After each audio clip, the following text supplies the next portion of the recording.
why shouldn't we have, in addition to a simplified income tax, why shouldn't we also have a law that says that any time a legislator or a congressman introduces a spending program, he has to introduce with it a tax program to pay for it? Then let the people find out.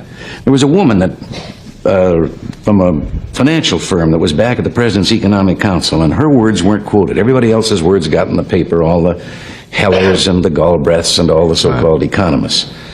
And I have a degree in economics, so I can say this. I think an economist is someone who has a Phi Beta Kappa key on one end of his watch chain and no watch on the other.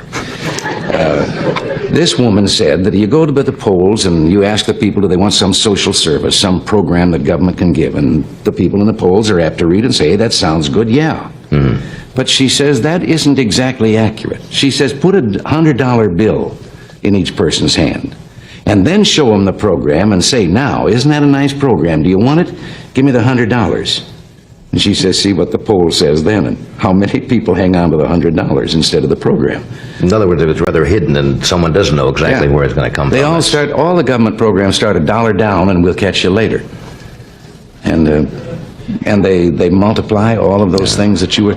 The Office of Management and Budget in Washington, that's responsible for the budget, putting the budget together, cannot even tell you how many boards, commissions, agencies, bureaus, and departments there are in the federal government. But all of them can pass regulations, and those regulations have the force of law. And the difference is, when you break the law, you're innocent until proven guilty. When you break a regulation, the fellow that charges you with breaking the regulation, you're guilty. Right. And if you want to take him to court and prove you're innocent, that's up to you. And all of these are things that yes, we can trim the budget. There's enough fat in the federal government that if you rendered it, you could wash the world.